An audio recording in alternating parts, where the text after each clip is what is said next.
Bonjour à tous, enfin, un tour rapide de la nouvelle interface, qui est un premier jet. Il y a encore des informations qui seront inutiles une fois que tout marche parfaitement, mais j'ai laissé des affichages juste pour avoir de quoi comprendre ce qui ne va pas si quelque chose ne va pas. Alors, pour commencer, on va dans Upload CSV ici, on choisit un fichier, Open, et là on clique sur Upload Dataset.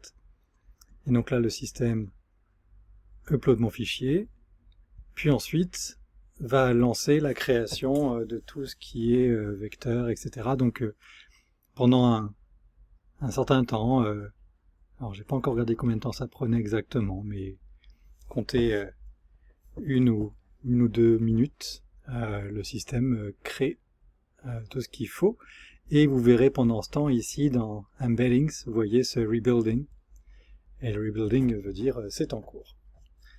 Ce petit voyant va passer à Ready une fois que ce sera fait.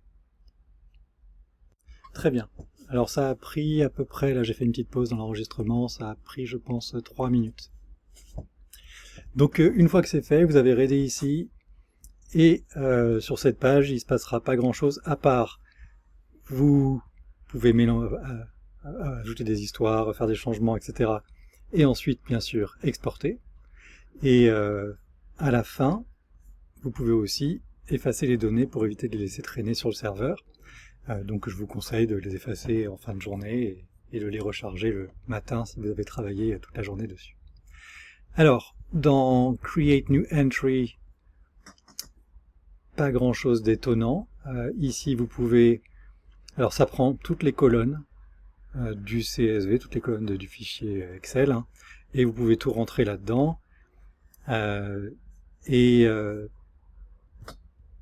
Sur la droite, le principe classique de dire si je rentre un keyword, est-ce qu'il existe déjà? Donc par exemple tab boat, et ça me dit il y a déjà canoe, il y a déjà ship, il y a déjà canoe trip, et je peux décider de ne pas rentrer, d'utiliser un keyword existant comme canoe, ou de garder mon boat en tapant sur keep type keyword.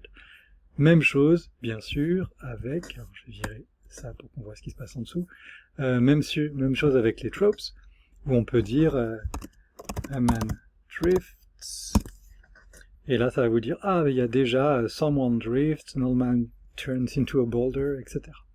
Et donc là pareil, on peut soit dire non, je veux garder ce que je viens d'écrire, ou alors je peux utiliser un trope existant. Le troisième, review, là vous avez toutes les histoires, et alors on peut bien sûr chercher par n'importe quoi dans l'histoire, mais pour chaque histoire vous avez le summary, les données principales, les métadonnées principales, et en dessous tous les tropes de cette histoire. Tous les tropes. Vous pouvez en effacer un, vous pouvez en ajouter un, et là pareil, si vous tapez quoi que ce soit ici, ça va entrer tous les tropes qui existent, qui ressemblent à celui-là, comme ça vous pouvez choisir soit d'en prendre un existant, soit d'ajouter le vôtre. Et donc pour chaque histoire, vous avez tous les tropes. Vous pouvez éditer. La partie curation, alors là, il prend les paires de tropes les plus similaires, donc il les range du plus similaire au plus dissimilaire. Et là, par exemple, il dit, similarité de 1 entre people want to eat an eel and people wants to eat an eel. Hein, le dilemme de people, est-il un singulier ou un pluriel? Alors, vous pouvez décider de garder les deux, ou alors de prendre la source et de la faire devenir la target. Si jamais, donc, ça prend ce qui est à gauche et ça le fait devenir ce qui est à droite. Si vous voulez faire le contraire, vous avez un swap direction, hop, on swap et on appuie sur merge source into target et la source devient le target. Donc du coup, si je clique ici, ça va devenir people want to eat an eel. Donc ça, c'est la partie curation. Donc vous voyez, il y en a un certain nombre, hein, et avec des similarités très importantes. Donc peut-être il y a une partie des tropes qui vont pouvoir fusionner comme ça, et puis ça permet de faire du ménage régulièrement.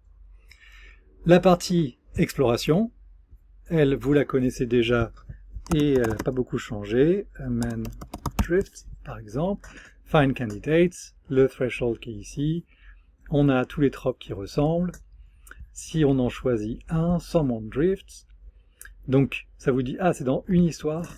Oui, j'ai oublié de vous dire, mais vous l'avez vu vous-même, pour chaque trope, on sait dans combien d'histoires il apparaît. Et je peux dire, see on map. Et là, on a la carte, d'habitude, avec l'histoire d'origine en rouge et les similaires en bleu. Quand je vais au-dessus, je vois le titre. Si je clique dessus, je vois le résumé. Et je vois le trope qui a été... pourquoi cette histoire est associée à l'histoire d'origine qu'on a, enfin au trope d'origine qu'on a choisi, et le likelihood ici. Quelque chose... en dessous, bien sûr, vous avez des détails sur les histoires. Quelque chose que vous avez peut-être pas remarqué encore, parce que je ne vous l'ai pas dit, c'est qu'à chaque fois qu'on regarde une histoire, elle a donc des tropes, mais un trope est toujours cliquable.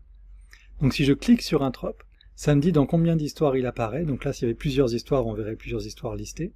Et si quand je clique sur une histoire, elle devient le focus. Donc, alors là, on a beaucoup d'histoires on a beaucoup de tropes qui sont dans une seule histoire, donc c'est un peu plus... Ah voilà, par exemple là, on a ce trope, Someone's Magical Singing Has Power, dans 2 histoires. Si je clique dessus, je vois les 2 histoires. Et si je clique sur The Tree That Helped a Man, alors c'est cette histoire-là qui devient le focus. Je sais pas où elle est, mais c'est elle le focus. On la voit affichée ici. Donc pareil partout, pareil sur l'exploration. L'idée c'est que du coup quand on rentre un trope, a man eats a snake, je pense que c'est souvent le contraire, mais on verra bien. A man kills a snake.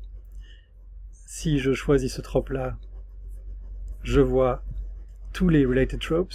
Je peux cliquer sur n'importe lequel et il devient le nouveau trope. Et à chaque fois, je vois l'histoire et je peux aller voir l'histoire. Donc c'est l'idée de navigation entre les tropes et les histoires par similarité. Alors on peut faire plein de choses à partir de là, mais voilà, je vous laisse déjà découvrir ça et on avance à partir de là. Vous me faites des retours. Bonne journée, merci.